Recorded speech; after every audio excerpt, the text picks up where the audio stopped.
Olá pessoal, tudo bem? Aqui quem fala é o Bruno e esse é o primeiro de uma série de vídeos que nós vamos estar tratando a respeito do software Audi, tá? Para quem não conhece, pessoal, o Audi ele é um software que foi desenvolvido para o controle de ouvintes da emissora, ok?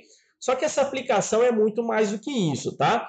Nesse primeiro vídeo, nós vamos dar uma rápida passada sobre o que você vai conseguir fazer nessa aplicação e nos demais vídeos da série, nós vamos tratar cada um desses tópicos em passo a passo, ok? Mostrando como que você vai utilizar, o que você vai fazer com essa aplicação, né? E o que ela oferece, quais as vantagens que você tem em utilizá-la na sua emissora, ok? Mas conforme eu estava explicando, o áudio ele não é somente o cadastro de ouvintes, tá? Dentro desse sistema, você consegue cadastrar prêmios aqui, ó. Você consegue estar criando promoções, cadastrar prêmios, ok? E realizar também pesquisas dentro da aplicação. Na parte de cadastros, né, igual eu expliquei, você vai criar uma promoção, adicionar um prêmio a ela, né, e realizar sorteios, tá? Todo sorteio que você realizar dentro do Audi, você vai poder comunicar isso diretamente com o playlist digital, tá? Então, o locutor ele vai receber as informações de quem foi o ganhador do prêmio, né? E vai poder anunciar isso lá na sua programação ao vivo, ok?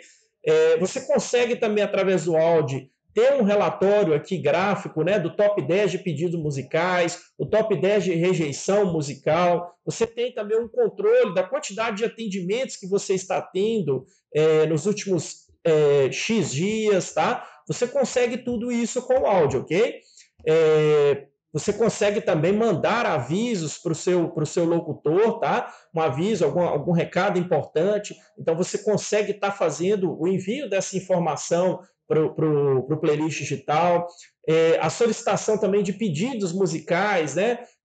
O ouvinte ligou, pediu uma música, você consegue estar mandando essas informações, inclusive com um recadinho, né? Caso ele deseje oferecer essa música para uma determinada pessoa, né? Então o áudio ele é muito mais do que o cadastro de ouvinte, tá joia? Nesse vídeo foi mais um vídeo de apresentação, tá, pessoal? Nos próximos vídeos nós vamos falar com detalhes sobre todos os recursos dessa aplicação. Esse é o primeiro de uma série de vídeos onde nós vamos falar basicamente sobre tudo do áudio, tá? Para que você consiga instalar esse sistema aí no seu computador e utilizar tudo que ele tem a oferecer para você, tá joia?